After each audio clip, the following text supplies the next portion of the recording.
The Japanese destroyer searchlight swept across the water like the finger of death. Missing our bow by mere feet, we held our breath, engines cut to idle, drifting in the darkness off Vella Lavella. 23 American sailors pressed against the deck of PT-164, trying to become invisible.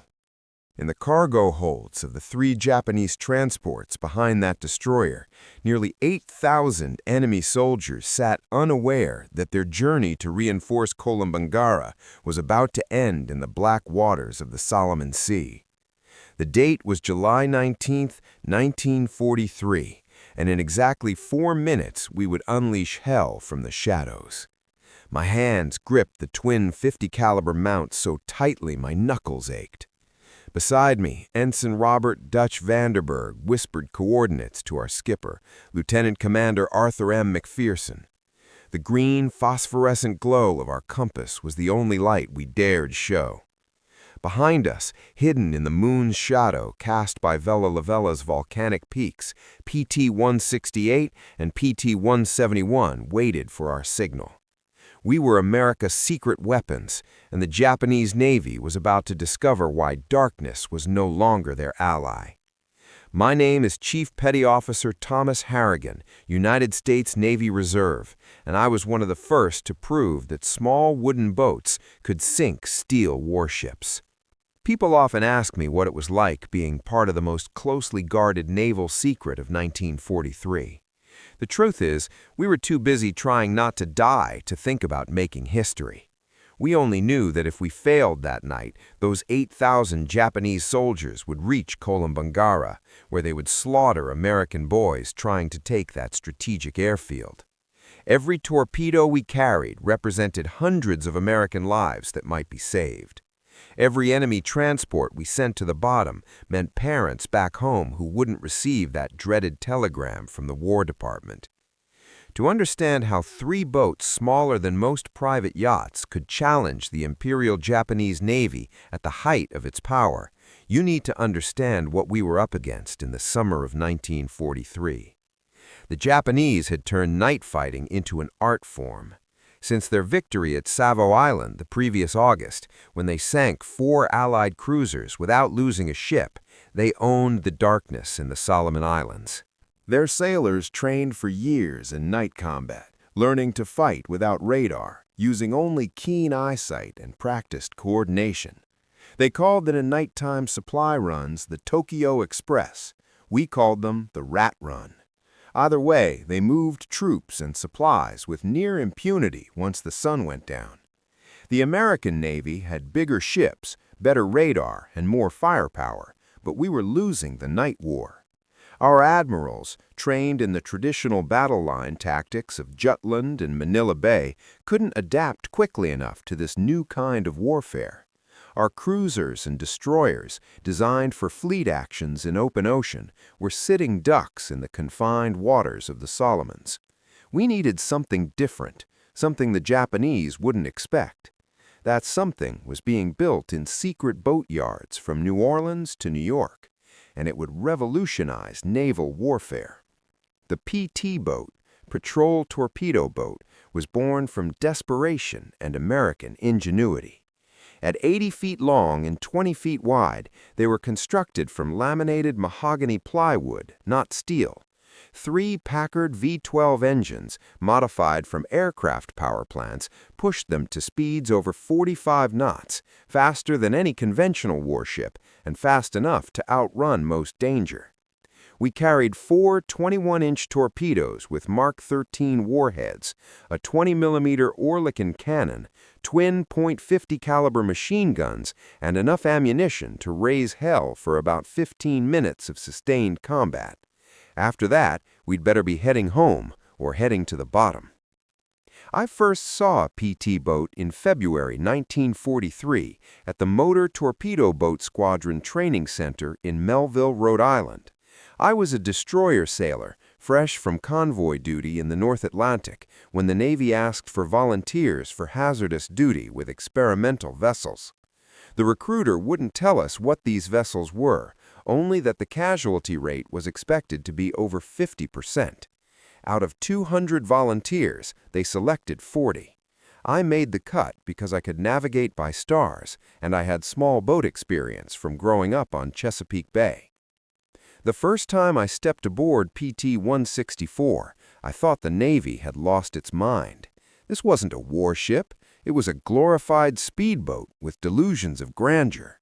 The hull was wood and a war of steel and armor. The living quarters were so cramped that hot bunking wasn't just common, it was mandatory. There was no armor protection except for thin plating around the bridge. One good hit from anything larger than a rifle bullet, and we'd be matchsticks floating on the water. But then I met McPherson, and everything changed. Mac was 28 years old, ancient by PT boat standards, with eyes that had seen too much already. He'd been at Pearl Harbor aboard a destroyer when the Japanese attacked, had fought at Midway, and volunteered for PT boats because, in his words, "I'm tired of being a target. Time to become the hunter." Mac understood something that would take the rest of us weeks to learn. PT boats weren't meant to fight like conventional warships. We were maritime guerrillas, sea-going assassins who struck from ambush and vanished before the enemy could react. Our crew was a collection of misfits and specialists who would never have served together on a regular Navy vessel. Dutch Vanderberg, our executive officer, was a Yale mathematics professor who could calculate torpedo firing solutions in his head faster than most men could work a slide rule. Chief motor machinist's mate Carlos Charlie Mendoza had been building racing engines in Los Angeles before the war and could make our temperamental Packards purr like kittens or roar like lions depending on what we needed. Radio man second class William Sparks came from the submarine service, where he learned to operate radios in absolute silence. Our torpedo man, gunner's mate first class Patrick O'Brien, was an artist with those mechanical fish. Each Mark 13 torpedo weighed over 2,000 pounds and cost as much as a house back home. Patty treated them better than most men treated their wives, constantly adjusting, cleaning, and sweet-talking them. "These beauties," he'd say while polishing the bronze propellers, "are the only reason the Japs will take us seriously. One shot, one kill, or we're just expensive target practice." The rest of our 12-man crew included 2 more gunners, an engineer, a cook who doubled as a medic, and 3 seamen who did everything else. We were black and white, city boys and farm kids, high school dropouts and college graduates, united by one simple fact. We were all volunteers who'd signed up knowing we probably wouldn't survive the war. Training at Melville was brutal and unforgiving. The Navy had learned from early PT boat losses that enthusiasm wasn't enough. We needed to be faster, smarter, and more vicious than anything the Japanese could throw at us. We practiced high-speed attacks until we could launch torpedoes accurately while bouncing across waves at 40 knots. We learned to navigate by sound and instinct when tropical squalls reduced visibility to 0. Most importantly, we learned to think like pirates rather than sailors. Commander James "Wild Jim" Patterson, who ran the training program, had survived the Philippines campaign and escaped Corregidor on one of the last PT boats out. He had a simple philosophy. The Japanese expect you to fight fair. Don't. They expect you to follow naval tradition. Don't. They expect you to be afraid of the dark. Make them afraid instead. He taught us that our greatest weapons weren't our torpedoes. They were surprise, speed, and sheer audacity. We arrived at our forward base at Rendova on June 30th, 1943, just as the invasion of New Georgia was beginning. The base was nothing more than a fuel dump, some camouflaged Quonset huts, and a rough dock hidden under palm fronds. The first thing we noticed was the smell. Rotting vegetation, diesel fuel, and the sweet stench of tropical decay.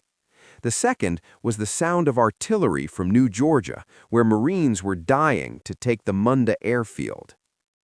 Motor Torpedo Boat Squadron 9, our unit, consisted of 12 PT boats tasked with interdicting Japanese reinforcement attempts in the Central Solomons.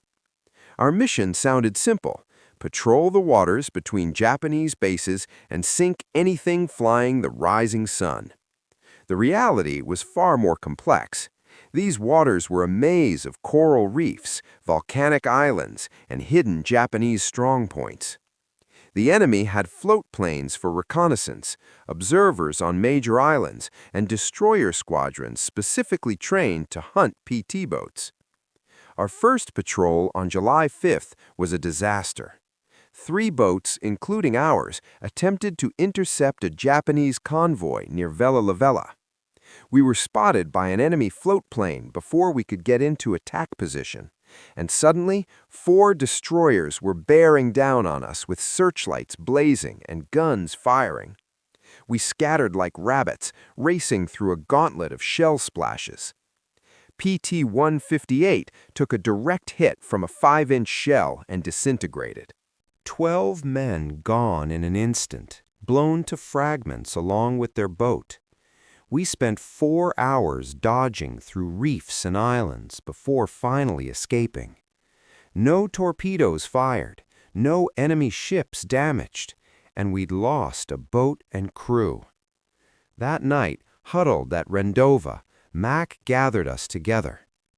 "We learned something important today," he said quietly. "We can't fight them like destroyers fight each other. We're not built for gun duels. We strike from ambush, or we don't strike at all." It was a hard lesson, paid for in blood, but it shaped every mission that followed. Over the next 2 weeks, we developed new tactics through trial and error. We learned to use island radar shadows to mask our approach. We discovered that shutting down 2 engines and running on 1 reduced our noise signature dramatically. Most importantly, we figured out how to coordinate attacks between multiple boats using simple light signals the Japanese couldn't intercept. The intelligence network supporting us was remarkable. Australian coast watchers hiding in the hills of Japanese-occupied islands would radio enemy ship movements. Native Solomon Islanders, risking execution if caught, would paddle out to meet us with information about Japanese positions. Sometimes we'd get decrypted intelligence from Pearl Harbor, giving us convoy schedules. But most of the time, we hunted by instinct and experience. In July 1943, PT boats were still classified as secret weapons. Official Navy communications never mentioned us by name, referring only to small craft or mosquito boats. The Japanese knew something was hitting their convoys, but early reports described us as submarines or mines. They couldn't believe Americans would send wooden speedboats against steel warships. That ignorance was our greatest advantage. On the night of July 18th, Coast Watcher reports indicated a major Japanese reinforcement convoy would run through Blackett Strait, heading for Vella on Kolombangara. This was the target we'd been waiting for. Multiple transports with minimal escort, forced to pass through narrow waters where their superior numbers wouldn't help them. Mac volunteered our boat to lead the attack, along with PT-168, skippered by Lieutenant Henry Hank Bramwell, and PT-171, under Lieutenant Junior Grade Joseph Joey Antonelli. The briefing that evening was tense. Intelligence estimated 3 large transports, escorted by 1 or 2 destroyers, carrying elements of the Japanese 13th Regiment, elite troops who'd fought in China and the Philippines. These weren't construction battalions or supply troops. These were frontline soldiers who would make our Marines' lives hell on New Georgia. Commander William Bill Specht, our squadron leader, made it clear. "Gentlemen, this convoy cannot reach Vella. I don't care if you have to ram those transports. They go to the bottom tonight." As the sun set on July 19th, painting the sky blood red over the Solomons, we made final preparations. Paddy O'Brien rammed through his torpedo checklist for the 5th time, setting the Mark 13s for a depth of 10 feet and a speed of 28 knots, optimal for hitting loaded transports. Charlie Mendoza had our engines tuned to perfection, mufflers installed to reduce noise. Dutch Vanderberg plotted and replotted our approach, calculating currents, wind, and the moon's position. I checked my machine guns one last time, ensuring the ammunition belts fed smoothly. We loaded nothing but armor-piercing and incendiary rounds. Regular ball ammunition was useless against steel ships, but API rounds could punch through bridge windows, start fires, and suppress gun crews. Every 5th round was a tracer, lines of fire that looked like deadly fireworks. At 8:30 p.m., we slipped our moorings and headed into gathering darkness. The 3 boats moved in column formation, engines muffled to a low rumble. As we cleared Rendova Harbor, Mac ordered a weapons test. The night erupted briefly in gunfire as machine guns and 3 20mm cannons barked into the empty sea.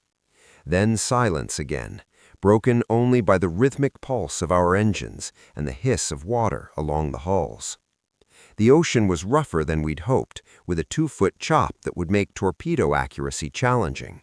But it also meant our wakes would be harder to spot, and wave action would mask engine noise. Every advantage mattered when you were 80 feet of plywood attacking 400 feet of steel. By 11 p.m., we reached our ambush position off the north coast of Vella Lavella. Mac cut engines to idle, and we drifted in darkness, waiting. The only sounds were water lapping against the hull and the distant rumble of artillery from New Georgia. Then, at 11:47 p.m., Sparks Patterson picked up a Coast Watcher transmission.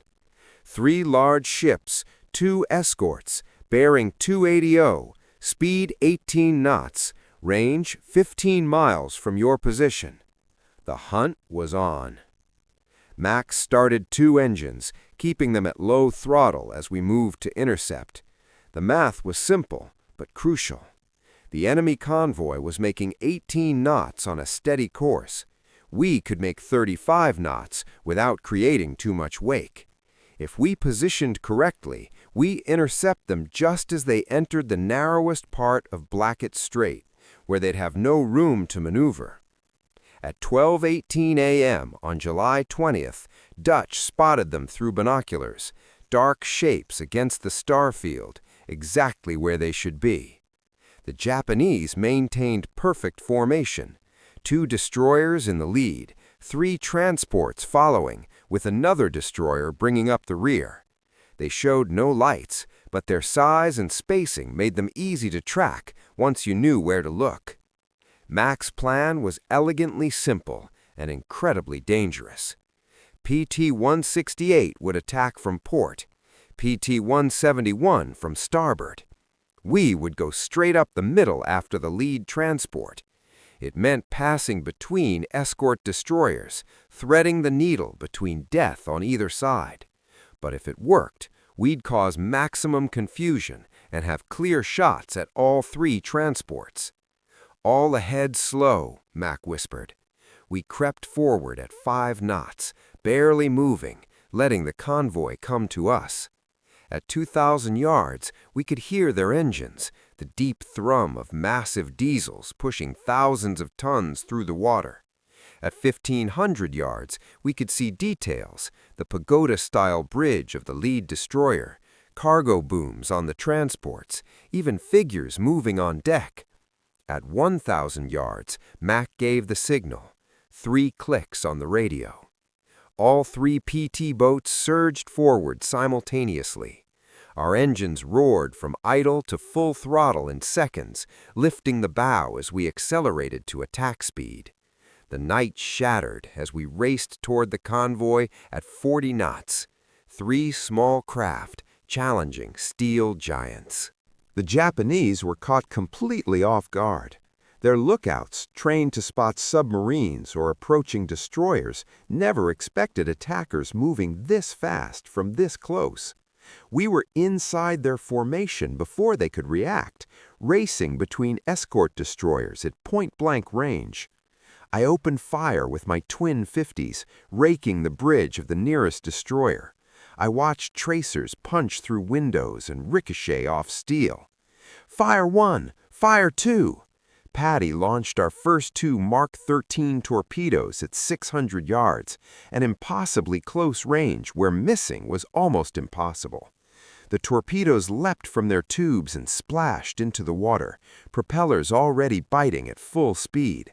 Twin wakes of phosphorescent bubbles streaked toward the lead transport, a converted passenger liner carrying over 3,000 Japanese soldiers. The destroyer to starboard finally reacted, swinging its searchlight towards us. The brilliant beam found us instantly, blinding in its intensity. Immediately, their 25mm guns opened fire. Green tracers reached out like deadly fingers. Shells splashed around us so close that spray soaked everyone on deck. Then our torpedoes hit. The first struck just after the bridge with a thunderous explosion that lit the night like lightning. The second hit amidships, breaking the ship's back instantly. The 8,000-ton vessel lifted partially out of the water, then split in half, both sections sinking almost immediately. Through searchlight glare and gunfire, we could see hundreds of soldiers spilling into the sea. Their screams were audible even over our engines. PT-168 struck next. Both Mark 13 slammed into the second transport. That ship, loaded with ammunition and fuel for the Vella garrison, exploded like a volcano. The blast was so powerful it knocked me off my feet. A wave of superheated air washed over our boat. Flaming debris rained down around us, starting small fires on our wooden deck that we stomped out in panic. The Japanese destroyers were responding now, but they faced an impossible problem. We were too close for their main guns to depress low enough to hit us, and we were mixed among their own transports, making it dangerous for them to fire. So they tried to ram us. The nearest destroyer turned hard toward us, its knife bow aimed at our beam. At the combined closing speed, we had maybe 10 seconds before impact. Mac threw the wheel hard right and pushed the throttles past their stops. Our engines screamed in protest, but we pivoted like a dancer, missing the destroyer's bow by less than 10 feet. As we passed, I emptied a full belt into their bridge at point-blank range, seeing sparks fly as bullets struck home. PT-171 wasn't as lucky. Joey Antonelli lined up perfect shots on the third transport, but a destroyer caught them with searchlights before they could fire.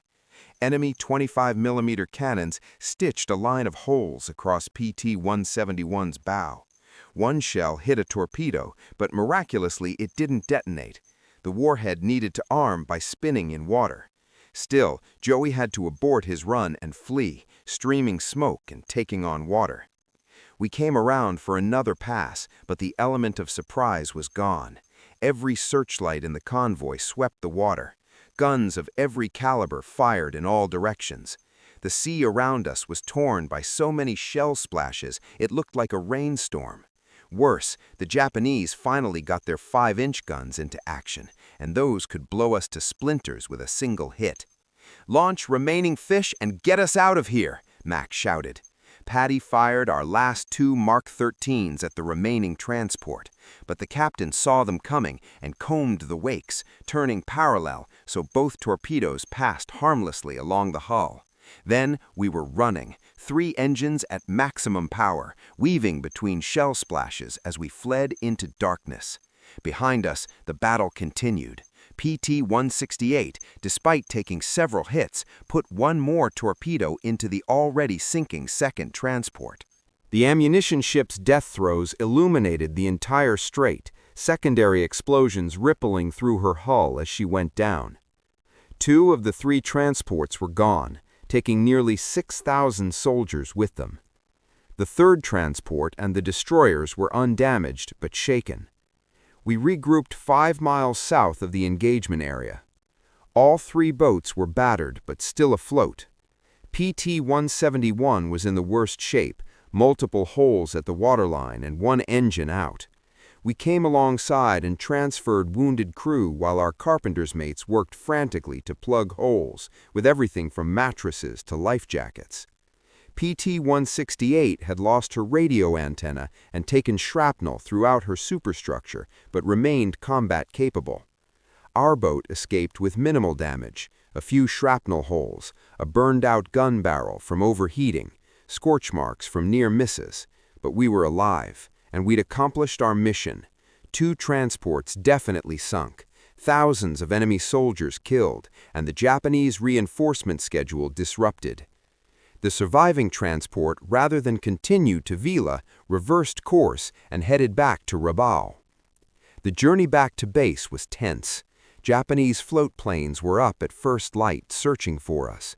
We hid in the shadows of small islands, camouflaged with palm fronds, engines off, barely breathing as aircraft droned overhead. It took us 14 hours to cover what should have been a 3-hour run, but we all made it back to Rendova. The debriefing was exhaustive. Intelligence officers wanted every detail: Japanese tactics, weapon effectiveness, response times. What we told them would be distributed to every PT squadron in the Pacific. The lessons learned would save American lives and sink enemy ships throughout the remaining war years. But the immediate impact was even more significant. Radio intercepts revealed Japanese communications describing new American secret weapons, high-speed torpedo boats appearing from nowhere. For the first time, the Imperial Navy was afraid of the dark. They could no longer move freely at night, couldn't guarantee safe passage even for heavily guarded convoys. Every shadow might hide a PT boat. Every sound might be American engines approaching. Over the following weeks, the Japanese changed their entire resupply strategy. Convoys grew larger but less frequent. Destroyer escorts doubled, then tripled. They began using searchlight-equipped float planes for night reconnaissance. All of it meant fewer supplies and reinforcements reaching island garrisons, giving our ground forces crucial advantages. The psychological impact was even greater than the tactical success. Japanese soldiers waiting for reinforcement that never came began to lose hope. Enemy commanders, unable to guarantee supply deliveries, canceled offensive operations. The myth of Japanese invincibility at night, shattered by wooden boats crewed by American volunteers, began to crumble throughout the Pacific. Our squadron's success led to rapid expansion of the PT program. New bases were established throughout the Solomons and New Guinea. Improved boats with better engines, radar, and armor protection were rushed into production. Tactics we developed through trial and error became official doctrine. The cost of success was measured in friends who didn't come home. 2 weeks after our successful attack, PT-166 hit a mine returning from patrol. All hands lost.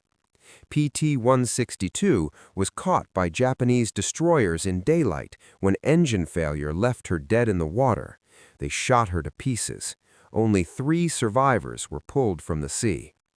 Joey Antonelli, skipper of PT-171, was killed by a sniper while refueling at a forward base. By October 1943, when I rotated back to the States for new construction training, our squadron had lost 7 boats and 73 men. But we'd sunk or damaged over 40 Japanese vessels, from destroyers to barges, and killed thousands of soldiers who never reached their destinations. The exchange rate was brutal, but necessary. Every PT boat we lost was replaceable. Japanese ships and experienced crews were not. I returned to the Pacific in March 1944 as executive officer of PT-321 operating in the Philippines. The boats were better: radar, armor around the cockpit, more reliable torpedoes. But the essence remained the same: speed, surprise, audacity. We were still proving that American innovation could overcome any enemy advantage. The Japanese never fully adapted to the PT threat. They tried everything: specialized hunter-killer groups, radar-equipped destroyers, even suicide boats designed to ram us. But they couldn't be everywhere, couldn't protect every convoy, couldn't make the night safe again. The secret weapon they discovered too late had permanently changed the balance of power in the Pacific. McPherson survived the war, earning a Navy Cross and 2 Silver Stars. He stayed in the Navy, eventually commanding a destroyer squadron in Korea. We kept in touch until his death in 1987. At his funeral, his son told me Mac often said PT boats were where he learned what real courage meant. Not the absence of fear, but action despite terror. Dutch Vandenberg returned to Yale after the war, but never forgot his navigation lessons in the Solomons. He became one of America's leading oceanographers, using skills honed dodging Japanese destroyers to map currents and underwater mountains. He once told me that after threading between enemy warships at 40 knots in the dark, everything else seemed easy. Charlie Mendoza went back to building racing engines in Los Angeles, applying tricks learned keeping PT engines running to make cars go faster. His garage became legendary among hot rodders, with a sign that read, "Speed Shop, we made PT boats fly." He'd tell customers that if he could make 4,500 horsepower push 50 tons at 45 knots, he could make anything go fast. Paddy O'Brien stayed in the Navy, becoming one of the service's leading torpedo experts.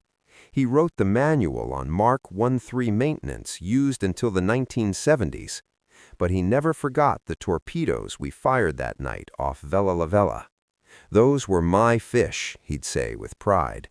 2 shots, 2 hits, 6,000 Japanese who never made it to kill Americans. The PT boat story is often overshadowed by the bigger battles of World War II, Midway, Guadalcanal, Leyte Gulf. But for those of us who served on these tiny wooden warriors, we knew we'd been part of something revolutionary. We proved that technology and courage could overcome tradition and size. We showed that American sailors, many of whom had never seen the ocean before Pearl Harbor, could outfight the best Navy in the world at their own game. The secret of our success wasn't really the boats themselves, though they were marvels of engineering. It wasn't our torpedoes, though when they worked, they were devastating.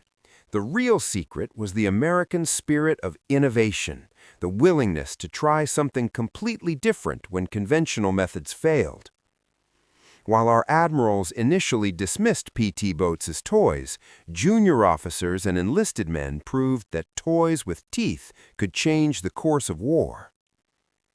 Every time I read about modern naval warfare, missile boats, stealth technology, asymmetric tactics, I see the legacy of PT boats. We proved naval combat didn't have to be battleships slugging it out at 20,000 yards. It could be about speed and stealth, about hitting where the enemy didn't expect and disappearing before they could respond. Every fast attack craft in today's Navy carries DNA from those plywood speedboats that terrorized the Japanese Navy. The Japanese phrase that entered their naval vocabulary in 1943 was mosquito boat terror. Post-war interviews revealed PT boats caused disruption far beyond our numbers. They had to assume we were everywhere. They had to plan for attacks that might never come. They had to waste resources defending against threats that might be shadows. Admiral Raizo Tanaka, who commanded many Tokyo Express runs, wrote after the war, "The American PT boats were our worst nightmare. Submarines we could hunt with depth charges, aircraft we could see coming, but these devil boats appeared from nowhere, struck like cobras, and vanished into the night. They made us afraid of our own element, the darkness we once ruled." That fear, that uncertainty we created, was worth more than any number of ships sunk. It marked the turning point when the Imperial Japanese Navy began to doubt itself, when sailors trained their entire lives for night combat started fearing shadows. The psychological battle was already won.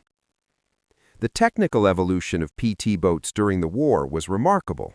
Early boats, like ours, were essentially peacetime designs pressed into combat.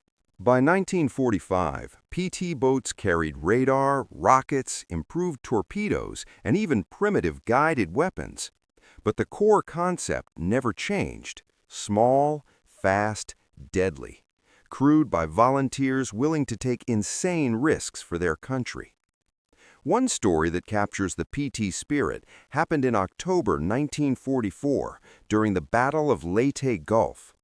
A squadron of PT boats, hopelessly outgunned, attacked the Japanese battleship Yamato, the largest warship ever built. Their torpedoes couldn't penetrate Yamato's armor belt, but they attacked anyway, forcing evasive action and buying time for American escort carriers to escape. Small boats didn't sink the giant that day, but their courage saved American lives.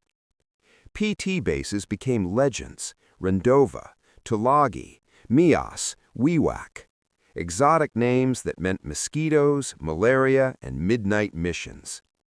These weren't Pearl Harbor or San Diego with officers' clubs and clean sheets. These were muddy hellholes where we lived on Spam and cigarettes, where mail took months and entertainment was poker and rumors. But morale stayed high because we knew we were making a difference. The natives of the Solomon Islands deserve special recognition. They risked everything to help us, guiding us through reefs, rescuing downed airmen, providing intelligence on Japanese movements. Many were executed when caught helping Americans. Their courage and sacrifice were essential to our success. Without them, we would have been blind and lost in those island mazes. The Coast Watchers, lonely volunteers hiding on Japanese-occupied islands with radios and binoculars, were our guardian angels. They'd report, "40 bombers heading your way," or "Destroyer Squadron moving south at high speed." Many times their warnings saved our bases or helped us position for perfect ambush. We never met most of them, but we owed them our lives. Radar revolutionized PT operations. Early sets were so primitive they could barely distinguish an island from a ship. But by late 1944, we could track targets in complete darkness and fog. The Japanese, who relied on superior night vision, suddenly found themselves at a disadvantage. We could see them before they could see us, the ultimate advantage in night combat. Our tactics evolved constantly. We learned to use foil strips to confuse radar.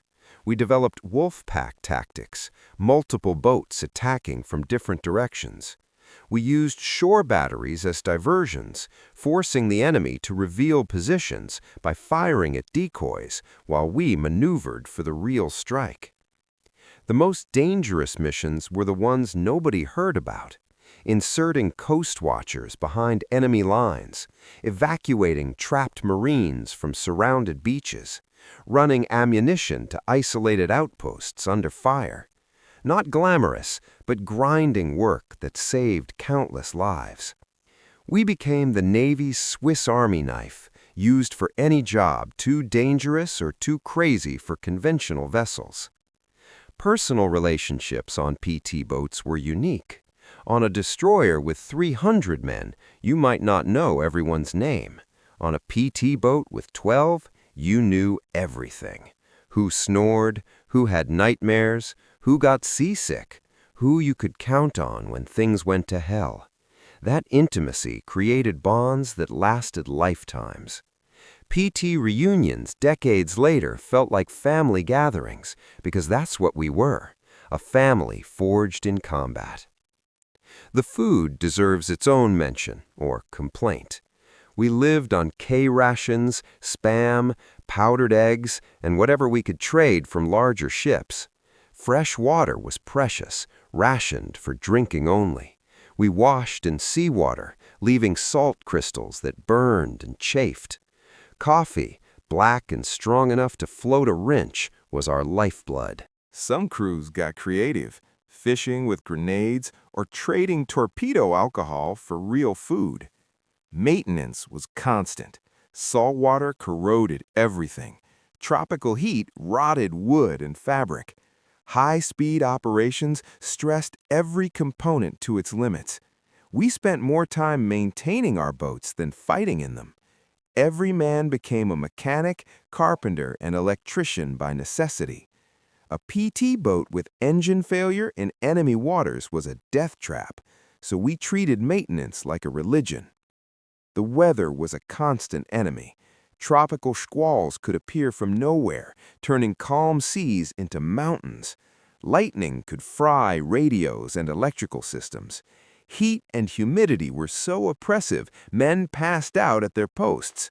But bad weather was also our friend, hiding us from aircraft and making small boats harder to spot among wind-driven waves. Navigation required skills they never taught at Annapolis. Charts were often wrong, based on surveys from the 1800s. Reefs could appear after storms. We learned to read watercolor and wave patterns, to smell land before seeing it, to navigate by instinct when instruments failed. Every patrol added to our mental maps of those deadly waters. The Japanese response evolved. They developed shallow draft destroyers to hunt us. They coordinated float planes and destroyers. They even tried using captured PT boats as decoys. But for every countermeasure they developed, we developed a counter-countermeasure. It became a deadly game of chess played at 40 knots in the dark. One aspect rarely discussed is the psychological toll. Living constantly on edge, knowing any patrol could be your last, watching friends die in horrific ways. It marked us all. Some men cracked and requested transfers, even if it meant being labeled cowards. Others became addicted to adrenaline, volunteering for increasingly dangerous missions. Most of us just endured, finding ways to cope with fear that never really went away. The humor was dark but necessary. We named boats Sudden Death, Hell's Angels, the Grim Reaper. We painted cartoons on torpedoes. Donald Duck riding one was popular. We made up songs about sinking ships. The more gruesome, the better. It was psychological armor. The impact of PT boats extended beyond the Pacific. In Normandy, PT boats helped protect the fleet from German E-boats. Lessons from the Solomons were applied in the Mediterranean, the English Channel, even the rivers of Europe. American PT doctrine influenced navies worldwide. Looking back now, decades later, I'm amazed we survived. We were mostly kids playing with deadly toys in a war that killed millions. We made mistakes that should have killed us. We took risks that still make me shudder. But we also accomplished something remarkable. We took an untested concept and turned it into a war-winning weapon. We proved American innovation and courage could overcome any obstacle. The legacy of PT boats lives on. Every fast attack craft, every special operations boat, every vessel designed to strike quickly and disappear carries the DNA of those original mosquito boats.